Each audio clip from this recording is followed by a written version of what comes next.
Hello, every medieval buddy. Well, here's a tips and tricks video for all of you Age of Empires 4 addicts. And the game is a fun addition to the library of real-time strategy, but it definitely comes with its quirks. So playing the Chinese civilization might seem a little clunky at first, but it's also rewarding once you get the hang of it. The devs rated this civ as one of the hardest to play in the game, so I'll give you a little tutorial on how to get started by playing with some AI opponents.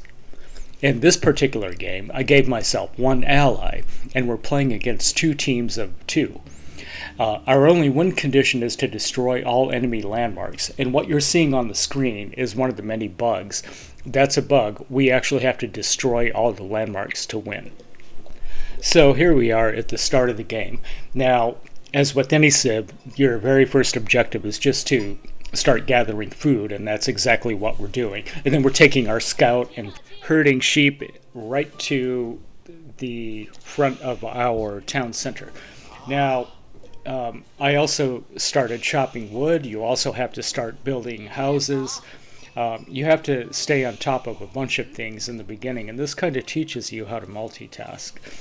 We also have tax collectors as Chinese, and you do want to build one of those once you have about 13 or 14 villagers, because he'll start collecting taxes, and that will start buffing your gold up earlier than usual.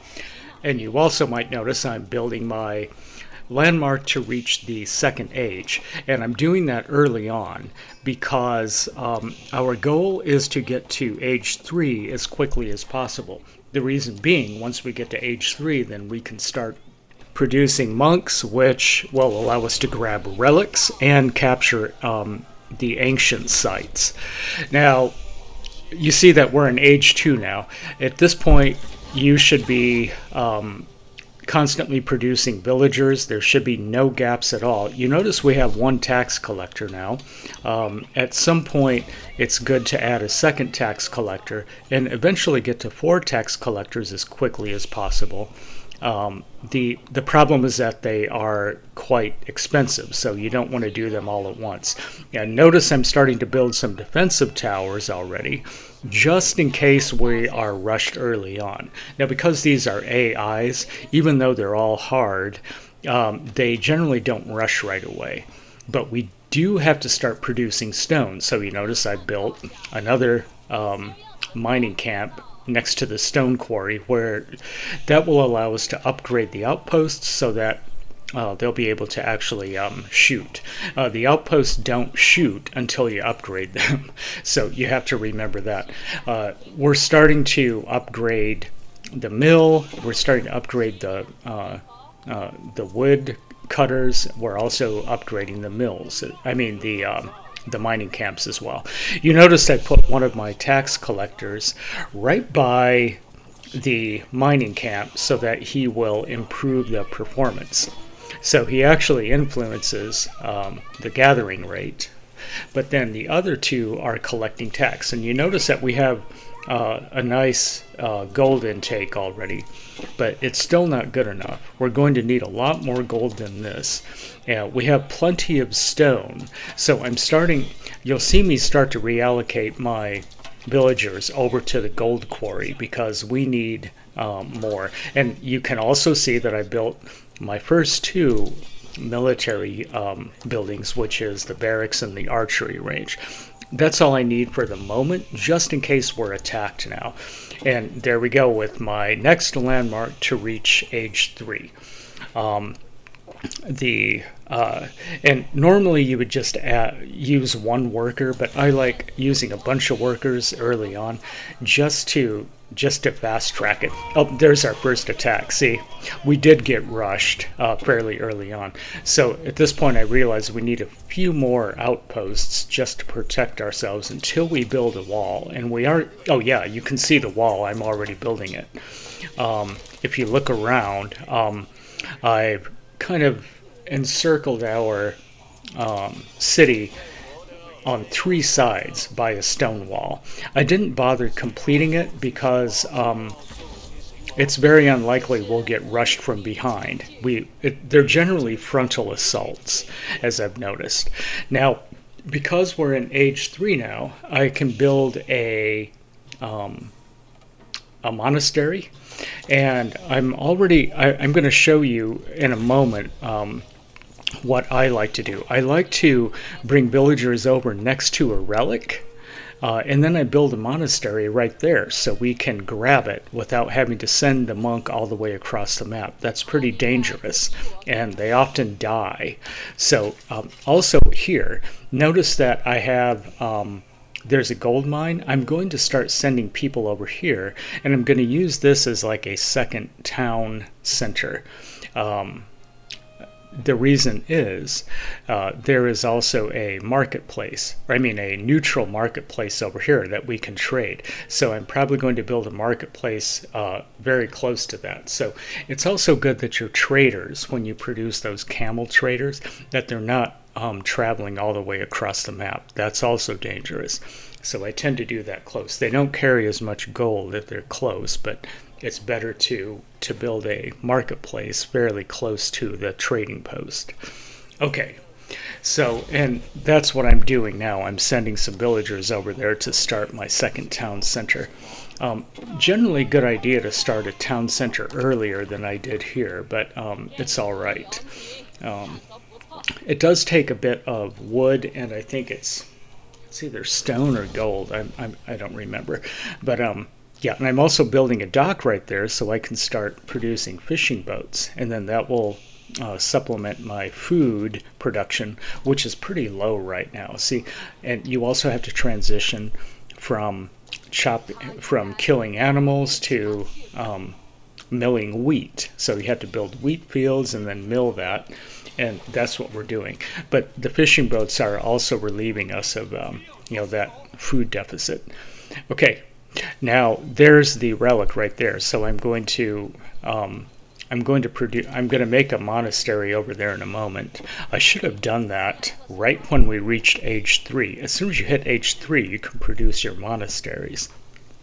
I'm also slowly building up my army because I built that landmark that allows me to produce astronomical siege units. I'm starting to build up my siege units. I really like that nest of bees, which is essentially a rocket launcher, which is like a rocket arbalest, and those are really powerful because they cause area damage. It's one of my favorite units in the game. There, now I think I'm to the point where I have like 5 or 6 fishing boats. What I'm doing here, I'm actually building a outpost first to protect the monastery in case it gets attacked. It's pretty out there in the open, and there's no defense yet. So there, now I do that, and I will, in a moment, I'll make there, and I have one monastery right here. And then I'll make a second one nearby. Now I noticed that one of the relics has already disappeared from the map. Somebody else grabbed it. It's probably an enemy sent their monk over and grabbed it before I did. When you have 6 players on the map, that's a problem. There's only so many relics on the map. Okay, but we did grab the sacred site. See, that sacred site will start generating gold for us now. And I want to hold the sacred site, so we have to. And then I grabbed that the relic that was right there. You have to put your relic in the monastery, any monastery, and then it will generate gold. So that's why we do all that. So we guarantee some good gold production. Now the marketplace, once we create the marketplace, you can exchange resources, even though it's a pretty bad exchange rate. So it's best to develop your resources in the most natural way possible. Now, even though it doesn't show that we're generating gold at the sacred site, we are. Now notice that I'm sending some of my villagers over to new mining camps because we keep running out. And you definitely want to keep them busy. Once you get to a point where you have too many villagers, you can start killing them. So to make room for your army, because you're limited, you have a hard limit of 200 units, and that includes villagers, military units, siege weapons, fishing boats, anything. Okay, you see I have traders going back and forth, and you will hear me exchanging there's a very unusual sound effect, like a bunch of clicking, and that's generally me trading food, selling food, so I can accumulate gold. And you notice I keep running out of stone, so I have to keep buying stone or exchanging at the marketplace because there is a shortage of stone on this map. Okay, and you notice the enemies are poking and prodding me, and that's not a big deal really because I have a stone wall. Now I'm going to add stone towers on. Yeah, see, I'm already adding the stone towers on the stone wall, and that will further guarantee a good defense because I don't want them infiltrating my base, because that's where all the landmarks are. So as long as you protect all your landmarks in a landmark game like this, then you'll be okay. Now we have to start thinking about attacking our enemy. Once you're sure that you can survive frontal assaults and you can survive raids, which we are now, see, like they are prodding us on different parts of the wall, and we've pretty much proven that we have a strong defense. So now we have to think about attacking the other 4 enemies. We also have to get to the highest dynasty.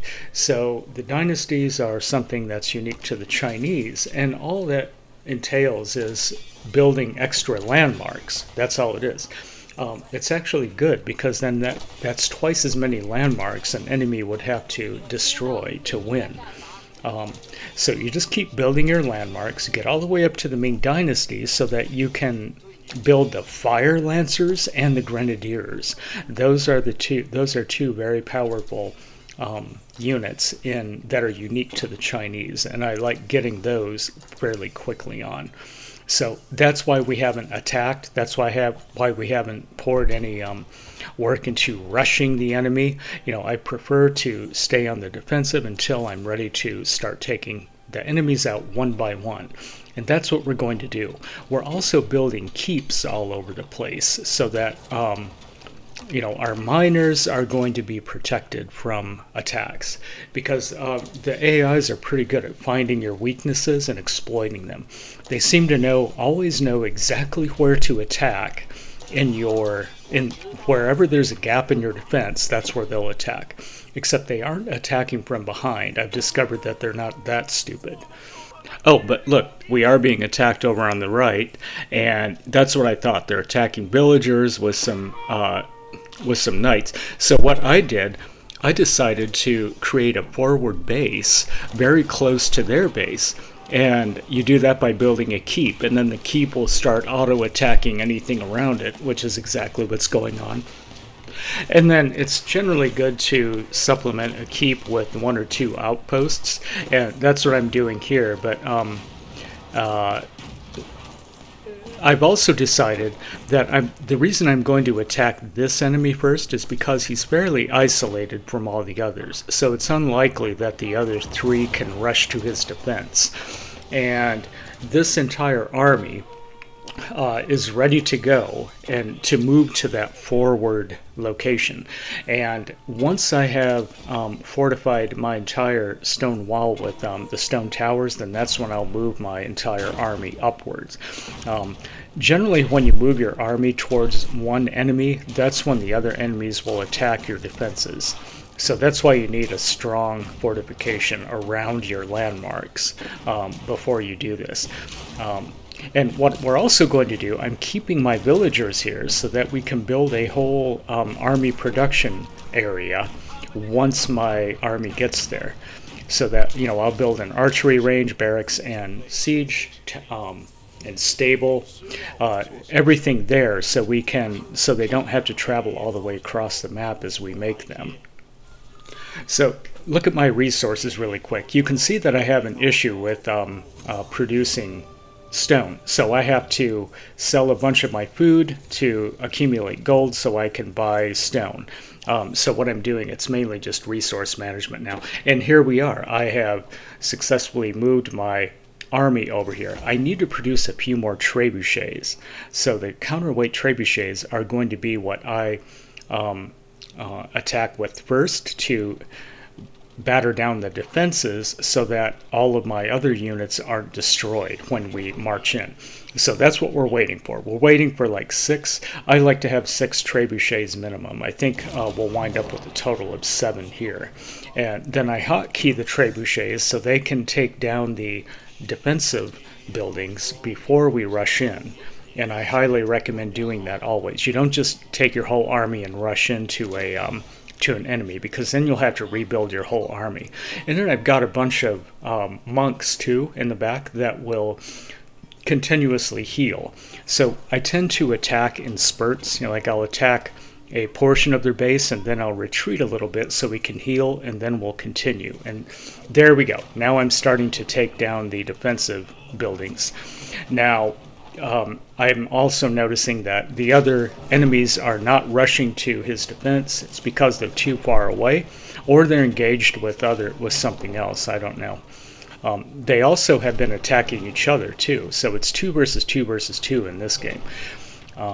Now I'm identifying which buildings are landmarks, because that's what we have. You have to eliminate the landmark buildings, and then you'll neutralize an enemy.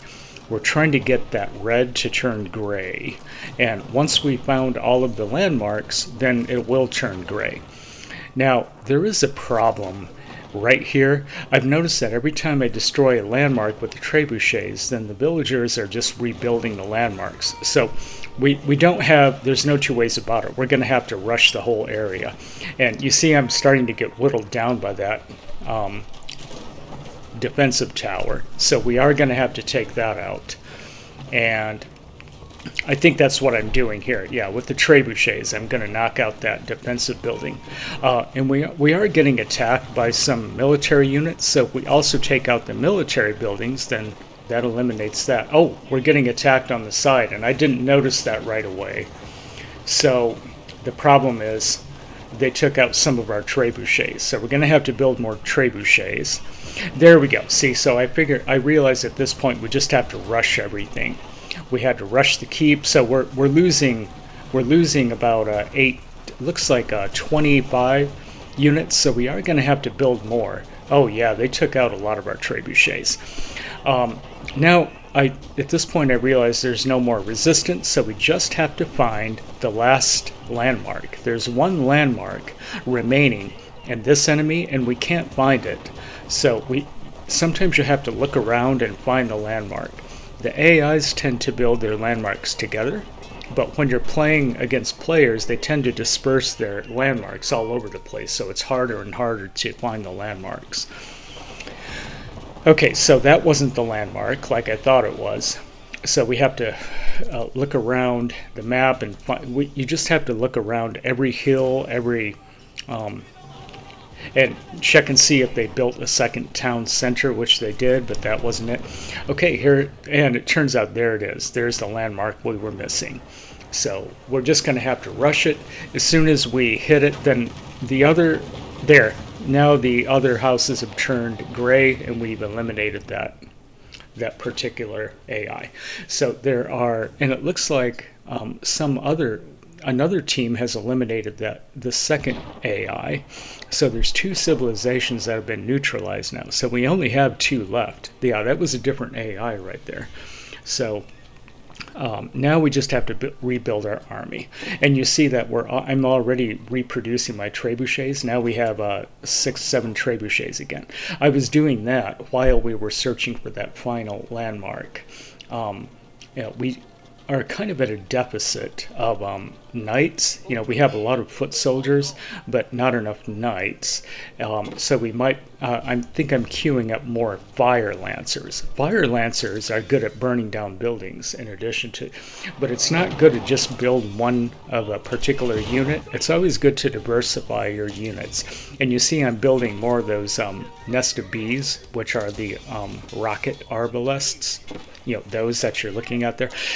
Those are also good at causing area damage and damaging buildings. They're pretty good at damaging almost everything. That's why I like them so much. And you'll see that. See, the rockets are just...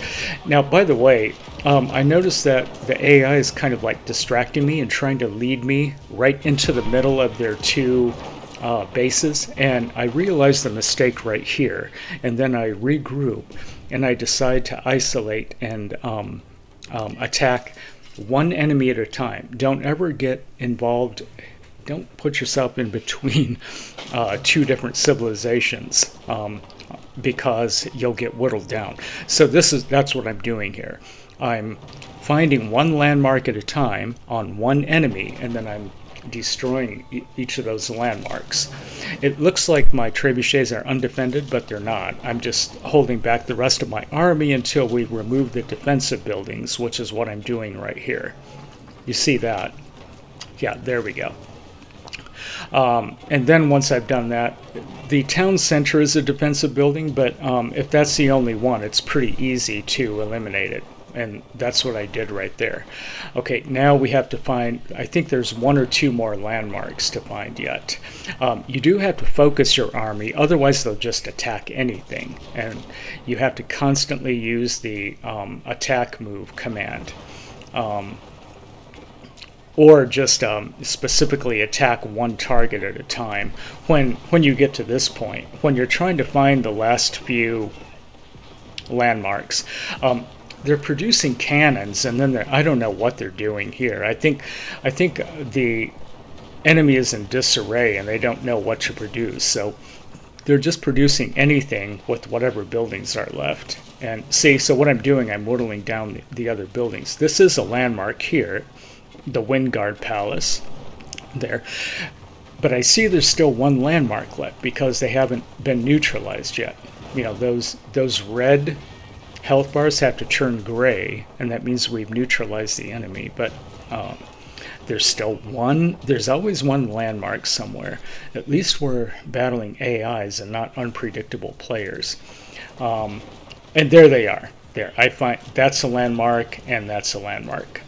As soon as we hit this one, then the remaining should turn gray. And actually there were three landmarks together right there. So we neutralized that enemy. So we have one enemy to go, and it's right over the dell right here. All we have to do is whittle their defenses down the same way we did before. I noticed there's really no defensive buildings in our way, so we're going to remove landmarks and just find them. I think we're going to rush this final enemy, because if we can just kill all the landmarks, then we won the game. And the landmarks should all be right here on the screen. And there it is. Yeah. They didn't, for some reason, they didn't have a lot of landmarks, that final enemy, so that was pretty easy. So there it is. Just to recap, for the Chinese civilization, there's 6 points that I made in the video. First, you have to, from the beginning, you have to focus on gold production long term, right from the beginning. And then in age 2, you have to travel to your relics and start protecting them with outposts, so that the third point is to get to age 3 as quickly as possible, so you can produce monasteries, monks, and then grab the relics and sacred sites so you can generate more gold. And then the fourth point is you transition all the tax collectors to just collecting taxes, all 4 of them. And then after age 4, you have to build the other 3 landmarks quickly to advance through the different dynasties to unlock the additional units. And then in this particular mode, which is only destroy landmarks, the landmark condition, you have to target 1 player at a time and then neutralize 1 player before moving on to the next one. So I hope you liked the video. I might produce other strategy guides for the other civilizations in the future. So meanwhile, subscribe to my channel, click the like button, and maybe give me a comment and tell me what you like the most about the Chinese civilization. Or maybe tell us why you don't like it and what your favorite civilization is in Age of Empires 4. Alright, until next time, thanks for watching.